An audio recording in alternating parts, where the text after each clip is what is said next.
À Washington, l'annonce a été faite ce vendredi soir par le chef de l'État Félix Antoine Tshisekedi Tshilombo devant ses compatriotes vivant au Brésil. Un reportage signé Giscard Poussema. C'est dans une effervescence particulière que le chef de l'État Félix Antoine Tshisekedi Tshilombo a été accueilli par ses compatriotes vivant au Brésil. Ils ont parcouru des longues distances pour joindre la ville amazonienne de Belém pour prendre les informations de première main auprès du premier citoyen et père de la nation. Décontracté et visiblement soulagé, le chef de l'État a fait savoir que les processus de paix de Doha et de Washington connaissent un aboutissement heureux dans le prochain jour. Mboka ezali ndenge bozali kolanda yango, donc tozali kokamba yango malamu, mais moi bakokoso ezozanga te ndenge boyebi. Bokoso ya liboso ezali bitumba oyo bazali kobundisa biso na tina moko te, bitumba ya est oyo bandeko na biso ya est bazali kokufa uta sikoyo 30 ans. Tozali kolemba te, tozolela kaka bandeko na biso, mais esengo naza nango eza ya koyebisa bino ke masolo boyokaki ezalaki kosalema na Washington, na misusu ezalaki kosalema na Doha na Qatar, ekomi pembeni esila. Na mikolo ezali koya awa ba américain, notamment Maison Blanche, et Cotine de la biso officiellement ba invitation pour na kosilisa masolo wana par signature ya accord de paix. Kasi tozali ba naïf te, toyebi ke bitumba wana biso te mutu tolukaka yango. Bitumba wana balukeli biso yango po na bwanya oyo ezali na mboka na biso. Ezalaki kosunga bapaya ebele, bavoisin ebele oyo bazalaki kobongisa bamboka na bango na likolo na mikongo ya bandeko na biso na ya ekonomi na biso. Kasi tobundi makasi po tosilisa minyoko wana. Tokomi na suka tolingi kobuka siko mbuma ya kimia ya libela na kati ya Congo démocratique. Par ailleurs, il a dit avoir eu des entretiens fructueux avec son homologue brésilien Lula da Silva. Le président de la République a fait savoir que la RDC et le Brésil, deux partenaires traditionnels, vont développer une coopération bilatérale sud-sud dans plusieurs domaines, notamment la sécurité, les commerces et l'agriculture.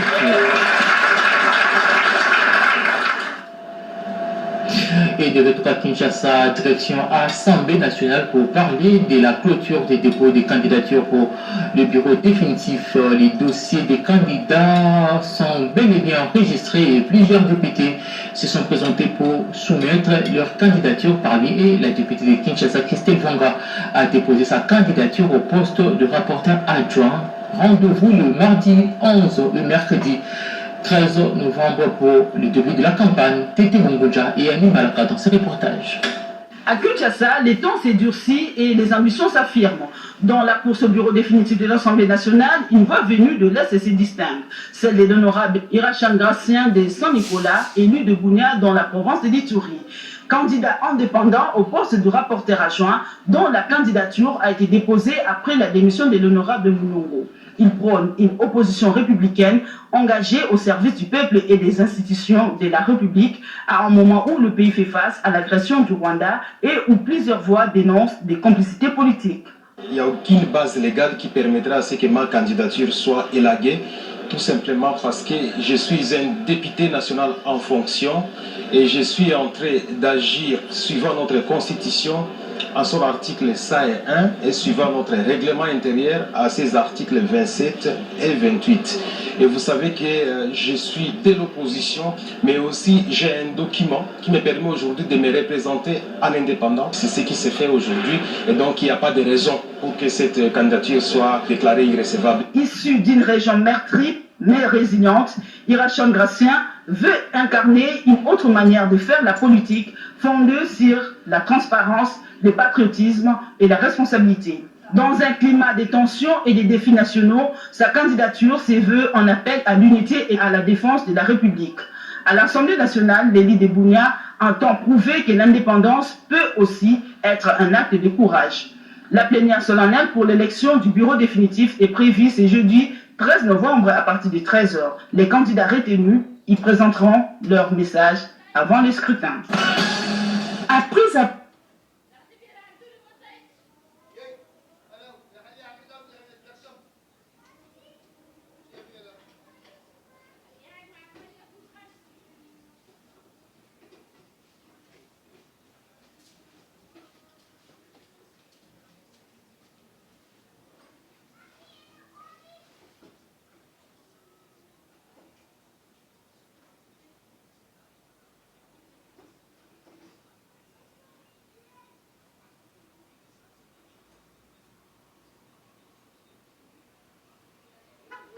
Avoir accompli toutes les formalités administratives auprès du bureau de réception des candidatures et signé le registre d'enregistrement, l'élu de Kinshasa a invité ses collègues députés à lui accorder leur confiance lors du scrutin à venir. Prenant la parole à l'issue du dépôt de son dossier, Christelle Vouanga a déclaré placer sa démarche sous les signes de la cohésion et du rassemblement, loin de toute logique des rivalités politiques. Alors je suis venue pour solliciter le poste de rapporteur adjoint, poste de l'opposition, que du point de vue géopolitique, au sein du bureau de l'Assemblée nationale, Kinshasa comme capitale doit absolument être représentée et nous représentons valeur.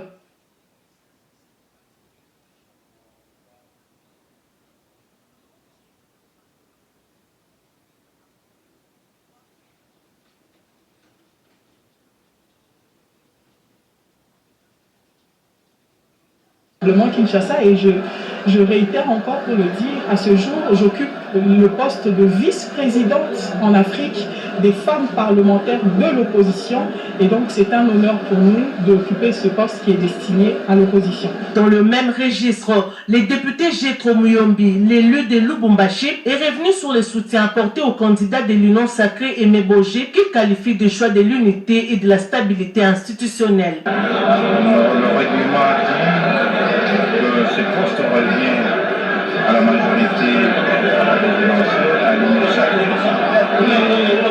Ça a été un plaisir d'accompagner notre candidat et l'honorable Aimé Boger à ce poste très choix de notre chambre. Les dépôts des candidatures pour les postes du bureau définitif de l'Assemblée nationale a pris fin ce vendredi, conformément au calendrier électoral établi par la commission d'organisation interne. En mission à Kisangani, le vice-premier ministre au ministre de la Défense, Guy Mandiavita, a clôturé sa tournée par une descente au centre d'instruction de Lokossa et au camp Baouma. Objectif, galvaniser les troupes, inspecter les chantiers militaires et rappeler l'engagement du gouvernement à renforcer les forces armées de la République démocratique du Congo. Sandra Nyangui et Geresto Fondu dans ce reportage. À Kisangani, le temps est donné. Discipline, patriotisme et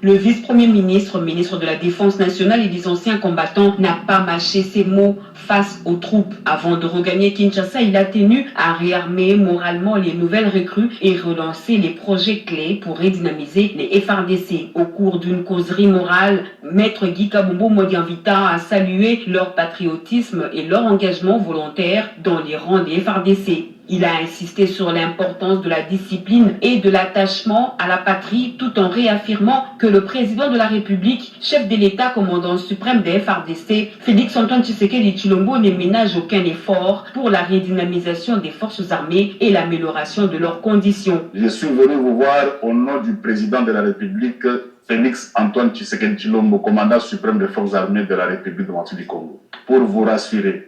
Koyebisa bino ke tokosala nyonso parce que le kola bino moko boponi bobundela mboka na biso sengeli gouvernement donc ministère de la défense tocha nyonso na disposition ya ba formateur na bino pour ba pesa bino formation ya bien.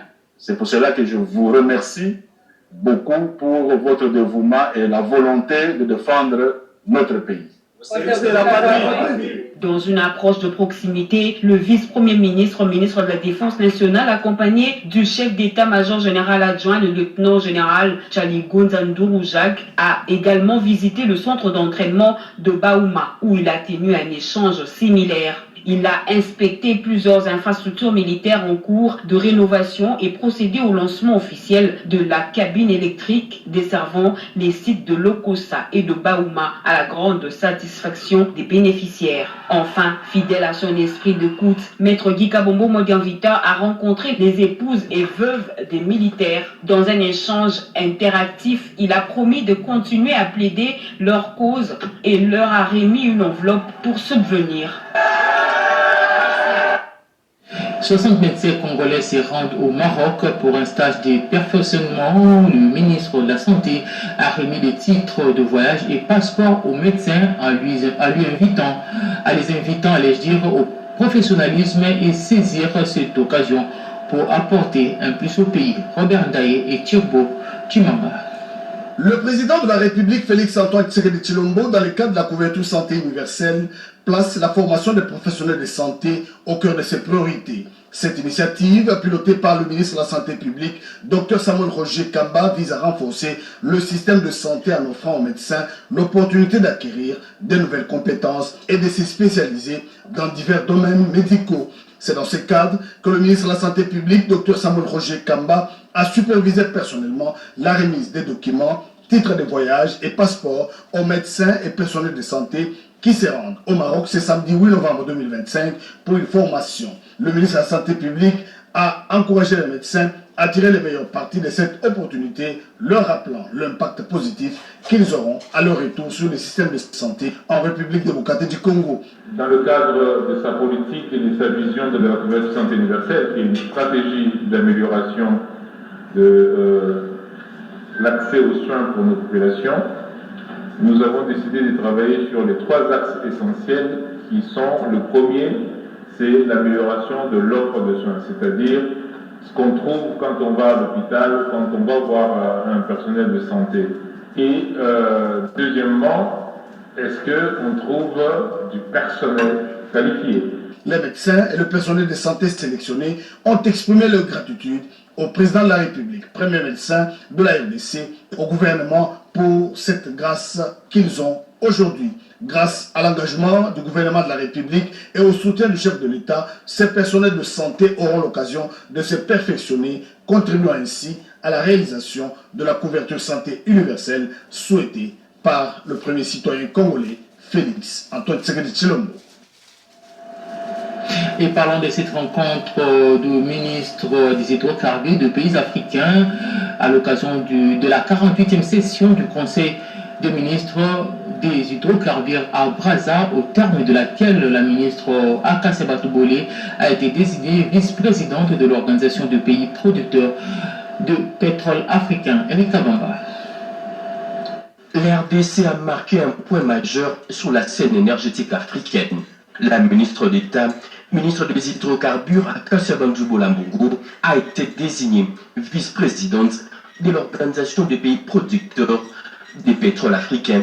Cette désignation a eu lieu lors de la 48e session du Conseil de ministres de la peau, tenue en marge de réunions statutaires de fin d'année qui se sont déroulées du 31 octobre au 4 novembre 2025 à Brazzaville. Ce succès est attribué aux orientations du président de la République, Félix-Antoine Tshisekedi Tshilombo, et au soutien de la première ministre, Judith Suminwa Tuluka. Je suis très satisfait. Je dois sincèrement remercier d'abord son Excellence, Madame la ministre d'État, ministre des hydrocarbures, Madame Akasia Batoubolé. C'est là qui a été par son devoir patriotique et la pris l'option dans moins d'un semestre. La RDC suit la chaîne pétrolière africaine et internationale. C'est une femme exceptionnelle. Elle a décidé et elle a réalisé. Aujourd'hui, elle est vice-présidente de l'organisation. La participation de la ministre d'État, ministre des Hydrocarbures à Kassabandougou Lambongo dans ces forums est un soutien à la diplomatie agissante du président de la République, Félix Antoine Tshisekedi Tshilombo, et du gouvernement central pour défendre les intérêts du pays dans le secteur des hydrocarbures. Et la journée internationale du nanisme célébrée chaque 25 octobre a été marquée en République démocratique du Congo avec quelques jours de décalage. Le ministre en charge de personnes vivant avec handicap et autres personnes vulnérables en partenariat avec le Bureau conjoint des Nations Unies aux droits de l'homme a organisé la cérémonie officielle à Kinshasa, une journée pour sensibiliser contre le préjugé et promouvoir la dignité des personnes de petite taille, souvent victimes de stigmatisation. Betty Amani pour les reportages. Bien que célébrée dans le monde le 25 octobre de chaque année, la journée internationale du nanisme a été commémorée en RDC ce jeudi 6 novembre à l'initiative du ministère en charge des personnes vivant avec handicap avec l'appui du BCNUDH. Placée sous le thème « Non aux monnaies, en route vers une république inclusive, droit, dignité et participation des personnes de petite taille », cette journée a rassemblé à Kinshasa plusieurs acteurs engagés pour la dignité et l'égalité de personnes de petite taille. Objectif, briser les stéréotypes et rappeler que chacun mérite respect, reconnaissance et égalité de chance. Au nom du gouvernement, la ministre déléguée Irène Sambodiata a salué la vision inclusive du président de la République, soulignant que des personnes de petite taille occupent désormais des postes de responsabilité dans l'administration publique. Une avancée concrète vers une société plus juste. Le monde de sages ne pourront pas évoluer en excluant une catégorie. Et cette catégorie, ce sont les personnes atteintes de nanisme. Et je voudrais ici dire merci au président de la République qui a pensé à cette innovation parce qu'il s'agit là d'une des catégories de personnes qui étaient longtemps oubliées. La synergie des personnes de petite taille et le BCNUDH ont réaffirmé leur engagement contre la stigmatisation et la participation citoyenne des personnes handicapées. Clôturée dans une ambiance festive, la cérémonie s'est achevée sur une note musicale signée d'un orchestre des personnes de petite taille. Symbole fort d'une inclusion vécue et célébrée avec fierté. Une journée pleine de sens, marquant ainsi un pas de plus vers une république où la différence devient force et non barrière. Et la procureure fédérale du Royaume de Belgique est à Kinshasa. Elle a été reçue par le président de la Cour constitutionnelle et président du Conseil supérieur de la magistrature. La lutte contre la criminalité transnationale était au menu de leur rencontre. Reportage. En séjour de travail à Bruxelles en Belgique, le ministre provincial de la Jeunesse, des Sports, des Loisirs, de la Culture et des Arts de Kinshasa, Bob Amisoyo Kalumbila, a échangé à bâton rompu avec la députée fédérale belge d'origine congolaise, Lydia Moutiébé Lengoy, autour de voies et moyens efficaces de cristalliser certains projets de collaboration pour la ville-province Kinshasa. On s'est dit que la culture congolaise, c'est le lien fort qui nous unit. Au travers du monde, tous les Congolais, on a la même culture. Qu'on ait changé de nationalité ou pas, on a cette culture qui est notre base et on doit consolider les liens pour que la culture congolaise continue d'être véhiculée dans les Congolais, chez les Congolais et que les autres personnes qui ne sont pas congolaises aussi puissent connaître notre culture. Cette séance de travail, rehaussée de la présence de la directrice générale du Centre culturel congolais de Bruxelles, Nancy Mariam Kawaya, était une belle opportunité pour tous de booster les aspects positifs d'une coopération culturelle efficace entre Kinshasa et Bruxelles. Cette initiative de créer ce centre culturel avait pour idée d'avoir un espace de promotion, de célébration des cultures congolaises et africaines de manière plus large. Beaucoup de Congolais le fréquentent et on fait en sorte que ce soit eux qui nous proposent aussi des activités, qui nous proposent eux leurs initiatives et que nous on puisse porter cette initiative à travers le centre culturel congolais. Beaucoup de Congolais et puis des Africains aussi de manière générale. Selon le ministre Bob Amisoyo Kalumbila, ces initiatives s'inscrivent pleinement dans la vision du gouverneur de Kinshasa, Daniel Bumba, pour une jeunesse dynamique et une culture rayonnante. En soutien aux efforts de guerre, le fidèle de l'église pentecôtiste Lumière du Monde, cité des réfuges, ont offert 2 millions de francs congolais pour le soutien aux forces armées de la République démocratique du Congo engagées au front. Les chèques de ces montants étaient remis au ministre délégué à la Défense nationale en charge des anciens combattants et les Saint-Tamboui. Serge Merlet-Mata. C'est au bureau du premier vice-président de l'Assemblée nationale que s'est déroulée cette brève cérémonie symbolique mais significative qui souligne l'importance de l'unité nationale face à l'agression extérieure. Ces soutiens financiers de 200 millions de francs congolais restent pour les fidèles de l'église pentecôtiste Lumière du Monde, cité des refuges, qui dirige le prophète mulindroit Jules, une façon de soutenir les forces armées de la République démocratique du Congo dans leur lutte contre l'agression du Rwanda et ses supplétifs de l'AFC M23, a dit le professeur Jean-Claude Chilumbaï, premier vice-président de l'Assemblée nationale. C'était lors de la remise de ces chèques au ministre délégué à la Défense nationale en charge des anciens combattants. Très touché par cet acte de solidarité, les Etongoué a salué ces gestes patriotiques des enfants de Dieu avant de remercier la représentation nationale. L'essence patriotique qui a animé cet homme de Dieu et des fidèles de l'Église n'a fait que marquer notre attention. Nous lui sommes très reconnaissants. J'étais la fois passée à Oubira, j'ai vu que même un Tchérien est aidé. Merci également à la représentation nationale. Juste après avoir reçu ces dons, Élisée Tamboué s'est dirigé immédiatement vers les cabinets des vice-premiers ministres en charge de la défense nationale pour les lui déposer. Ce sont de tels cabinets qu'il a réceptionnés en présence d'autres membres de son administration. Et puis cette question, quelle est la situation actuelle de la firme Transco eu égard à la problématique des assurances de bus et de conduite de ses chauffeurs, de pistes de solutions à cette problématique matière au cœur de la réunion extraordinaire du comité directeur et du conseil d'administration de cette firme. Pierre Mbouy.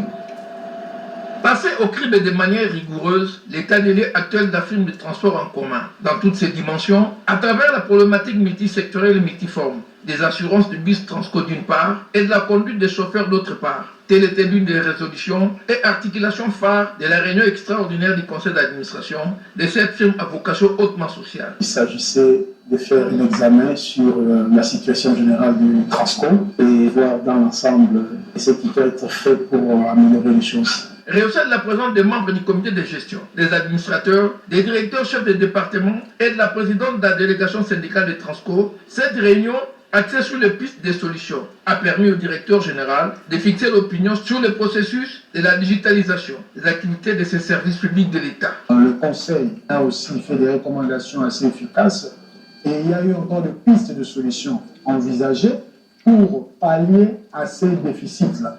Nous avons besoin des équipements en bus nouveaux pour pallier aux problèmes de rentabilité, à une bonne gestion. Nous avons projeté aussi des projets de digitalisation et nous demandons aussi à l'État de nous accompagner par rapport du côté du fisc, toutes ces charges telles qu'évoquées. À travers cette réunion extraordinaire de son comité d'administration, la firme Transco s'engage à traduire en acte la vision sociale du chef de l'État, Félix Antoine Tshisekedi Tshilombo, celle d'offrir aux Congolais des meilleurs moyens de mobilité urbaine et interprovinciale pour tous. Il s'est tenu à Kinshasa la 13e édition du congrès de l'Association des anciens et amis de la faculté de médecine de l'Université de Kinshasa pour mettre en lumière un enjeu crucial, celui de rendre le soin de santé accessible à tous. Un commentaire signé Kenta Mangalano. La couverture santé universelle, défis et perspectives, thème abordé à la 13e édition du congrès de l'Association des anciens et amis de la faculté de médecine de l'Université de Kinshasa pour mettre en lumière un enjeu crucial, celui de rendre le soin de santé accessible à tous. Avec le coût de soins de santé excessif pour de milliers de Congolais, le malade de rein figure parmi les plus touchés. Télésphore Ndubaki Lima, président de l'Association congolaise de personnes avec maladie de rein, porte la voix des oubliés du système. Son plaidoyer est clair, il faut une action concertée entre le ministère de la Santé et le Parlement pour l'adoption d'une loi sur la transplantation d'organes et soulager le malade de rein. Si la santé universelle peut couvrir, peut subventionner les hôpitaux, ça va alléger le malade des reins, ça va permettre à ce que même les démunis, les indigents peuvent aussi suivre les soins médicaux, parce que les soins médicaux c'est un droit, c'est pas un privilège. Un message qui touche à un cri du cœur qui rappelle l'urgence d'une réponse nationale face à de maladies chroniques.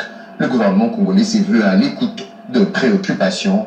Dr Kabila, coordonnateur de la couverture santé universelle en RDC, rassure pour une analyse de recommandations sans complaisance. Entre science et solidarité et compassion, c'est le 13e congrès, un rendez-vous médical d'envergure nationale et scientifique pour de médecins congolais, locaux et ceux de la diaspora, s'impose comme une tribune d'engagement, un espace où la recherche rencontre l'humain et où la médecine s'y souvient de sa première mission, sauver de vie. Du côté de malades de reins, on attend désormais des solutions concrètes pour leur prise en charge. Et dans le cadre du 8e semaine de l'association des anciens et amis de la faculté de médecine de l'université Kinshasa, le registre congolais des traumatismes a tenu sa 8e édition placée sous les thèmes la prise en charge de traumatisés, grave occasion pour les étudiants en médecine et les prestataires de soins de procéder à la pratique redépendant et Anastasie Dombo.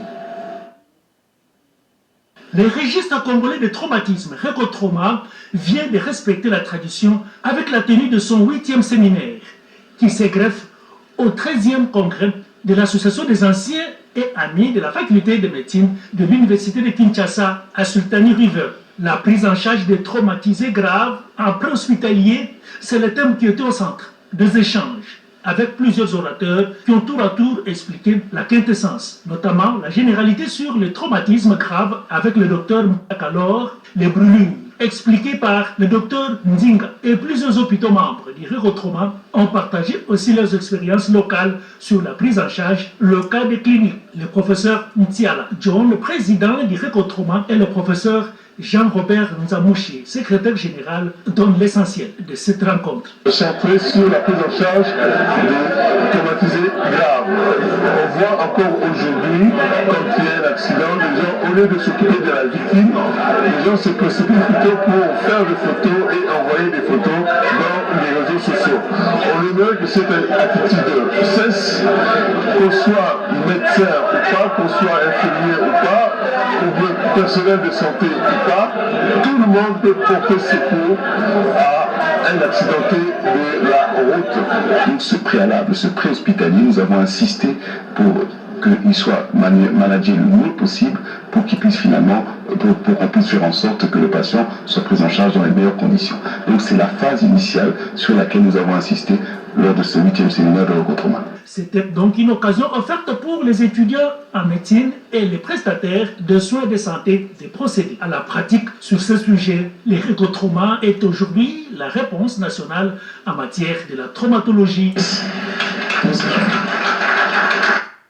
Célébration 130e anniversaire de journée radiologique de la République démocratique du Congo placée sous les thèmes internationaux, l'excellence en imagerie médicale. Pour la circonstance, 2 jours sont consacrés à un colloque d'échange sur l'intelligence collective. Reportage redépendant. Ouverture ce vendredi à Kinshasa des journées radiologiques de la RDC. Les participants à ces assises, 2 jours, vont échanger sur l'intelligence collective, technologie et équité dans le soin en imagerie médicale à l'ère de la couverture santé universelle. Ces colloques des spécialistes en radiologie et imagerie médicale de la RDC avec la participation de ceux du Congo-Brazzaville s'inscrit dans le cadre de la journée du 8 novembre dédiée à la radiologie, thème international de cette année, et l'excellence en imagerie médicale. La présidente du Conseil national des professionnels d'imagerie médicale, la chef des travaux, Marie-Josée Mwaka Diela, de l'ISTEM Kinshasa, a mis un accent sur l'imagerie médicale et la couverture santé universelle. Enjeux et opportunités pour la RDC. Une couverture santé universelle sans imagerie médicale est incomplète. L'imagerie médicale est devenue le pilier de la médecine. La médecine ne sait plus se passer de l'imagerie médicale. Il faut nécessairement, pour une couverture santé universelle, adopter des stratégies pour subventionner certains actes d'imagerie médicale afin que toutes les populations démunies ou riches aient accès équitable aux soins de santé. Toutes les interventions de ces premiers jours ont convergé en un seul sens, à savoir l'incontournabilité de l'imagerie médicale comme pilier dans le système de soins de santé. Cela du fait que l'imagerie médicale est devenue un outil de prévention et de diagnostic. À la veille du lancement officiel de la formation des 2500 nouveaux magistrats, promotion 2025, le bureau du Conseil supérieur de la magistrature s'est tenu à Kinshasa. D'autres détails dans son reportage. Une nouvelle génération de magistrats s'apprête à franchir le pas, prête à servir la justice, à incarner le renouveau tant attendu de la magistrature congolaise. À la veille du lancement officiel de la formation initiale de 2500 nouveaux magistrats, le bureau du Conseil supérieur de la magistrature s'est réuni ce vendredi à Kinshasa. Une séance présidée par le président de la Cour constitutionnelle, président du Conseil supérieur de la magistrature, Dieudonné Kamoleta Badibanga. Au menu, le dernier réglage autour de la grande cérémonie prévue ce samedi 8 novembre dans la salle du Congrès du Palais du Peuple. Les discussions ont permis de passer en revue tout le contour organisationnel et protocolaire de cet événement majeur dans la vie du pouvoir judiciaire congolais. Mais au-delà de la logistique, le bureau du Conseil supérieur de la magistrature s'est également penché sur des questions de fond, notamment le traitement de dossiers administratifs. Ils étaient nommés, oui, mais il faut maintenant former pour qu'ils changent la manière de vivre, qu'ils vivent comme des magistrats. Et demain, le président de la Cour constitutionnelle, le président du Conseil supérieur de la magistrature va faire des annonces vraiment qui vont soulager et les nouveaux collègues magistrats et l'ensemble du corps. Du côté du secrétariat permanent du Conseil supérieur de la magistrature, la mobilisation est totale. Dans le bureau du service de documentation, le magistrat 2025, futurs auditeurs de justice ont reçu leur macaron d'accès. Une session organisée sous la coordination du chargé de logistique et du directeur administratif du Conseil supérieur de la magistrature pour assurer une gestion fluide de participants le jour de la cérémonie. Tout est donc fin prêt pour ces rendez-vous qui consacrera le lancement officiel de la formation initiale de 2500 nouveaux magistrats. Une étape décisive dans la mise en œuvre de la réforme judiciaire voulue par le chef de l'État Félix Antoine Tshisekedi Tshilombo et portée par le Conseil supérieur de la magistrature.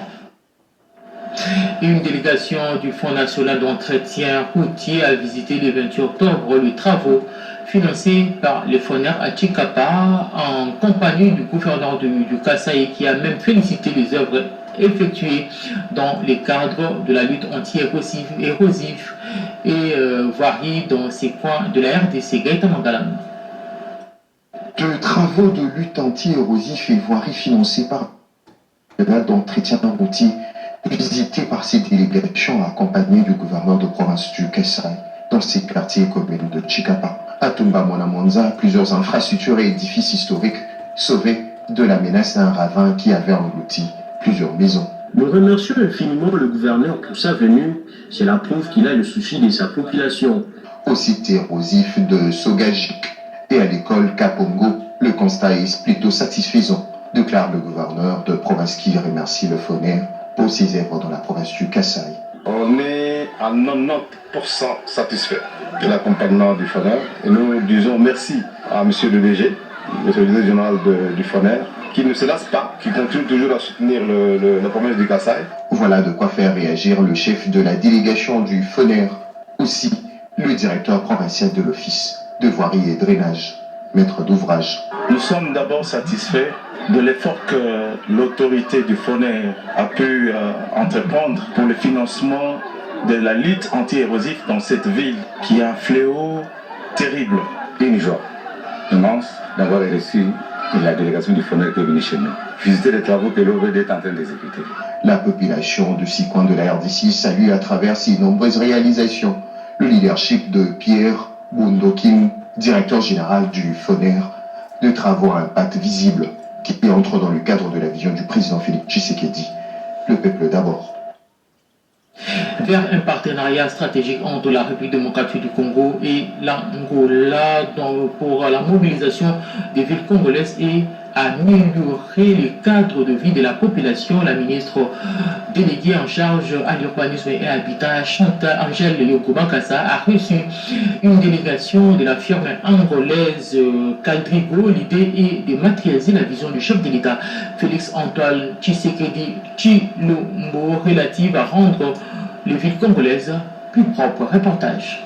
Dans le cadre de la nouvelle politique visant à moderniser les villes congolaises pour améliorer les cadres de vie des habitants, la ministre déléguée à l'urbanisme et à l'habitat, Angèle Bangaza Yogo, s'engage activement pour concrétiser la vision du chef de l'État, Félix Antoine Tshisekedi Tshilombo, relayée par le gouvernement central. Ce jeudi, la ministre Bangaza a tenu une rencontre stratégique avec une délégation de la Chambre de commerce et d'industrie angolaise, axée sur la politique de développement urbain. L'objectif de cette rencontre était de sceller un partenariat bilatéral avec l'Angola pour la mise en œuvre de projets urbains d'envergure. Ces projets visent non seulement à moderniser les villes, mais incluent également les volets de formation pour les jeunes dans les domaines de l'urbanisme et de l'architecture. Nous sommes vraiment impressionnés pour l'accueil surtout.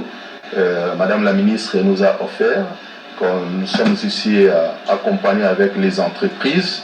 Donc Owen, l'entreprise qui évolue déjà ici, qui nous accompagne, et l'entreprise Caldrico, la présentation de l'architecte Rita, qui est la prix Nobel de l'architecture, et notre partenariat qui doit être consolidé justement pour des raisons d'amélioration des cités. Ce train d'innovation vient soutenir les efforts de la ministre Bangaza, qui, depuis son arrivée à la tête de ses portefeuilles, œuvre sans relâche pour restaurer l'attractivité des villes congolaises. Fin de ce journal, merci d'avoir suivi, portez-vous bien et bonne suite de programme sur nos antennes. Au revoir.